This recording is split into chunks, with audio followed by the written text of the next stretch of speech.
Summary Overview, Chapter 22, Entrustment, Section 1, Paragraphs 1 to 8. Shakyamuni Buddha touches the bodhisattvas on the crowns of their heads before entrusting the mission of widespread propagation of the Lotus Sutra to them.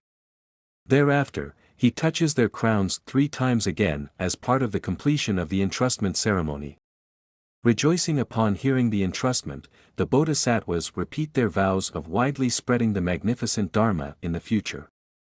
Key messages.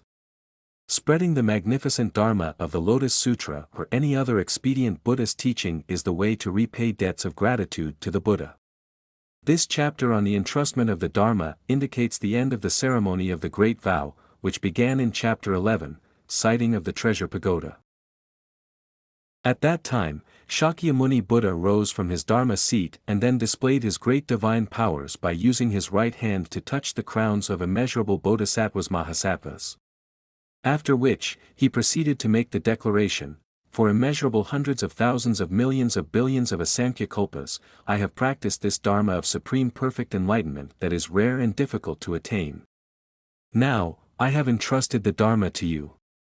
You must wholeheartedly focus on widely propagating the Dharma so as to bring increased benefits, blessings, and prosperity for all." He then touched the crowns of the bodhisattvas mahasattvas 3 times before continuing with the declaration, "For immeasurable hundreds of thousands of millions of billions of asamkhya kalpas, I have practiced this Dharma of supreme perfect enlightenment that is rare and difficult to attain.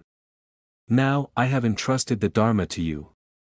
You must accept, embrace, read, recite, and proclaim the Dharma broadly so that all living beings have the opportunity to hear and understand the Dharma. Why? This is by virtue of the great compassion and mercy of Tathagata. He is not parsimonious, neither is he fearful. Hence, he is able to bestow upon all living beings the Buddha wisdom, the Tathagata wisdom, and the intuitive wisdom. In essence, Tathagata is the great benefactor for all living beings. You should also follow and emulate the way of Tathagata and avoid being parsimonious. In future lifetimes, if there are virtuous men and women who have faith in the Tathagata wisdom, you should expound the Lotus Sutra for them so that they are able to gain the Buddha wisdom upon hearing and understanding the Dharma. If there are living beings who do not believe or do not have the faith to accept it, you should use some other profound doctrines of Tathagata to demonstrate and teach the Dharma, bringing benefits and joy to them. If you can do this, you have already repaid your debts of gratitude to the Buddha."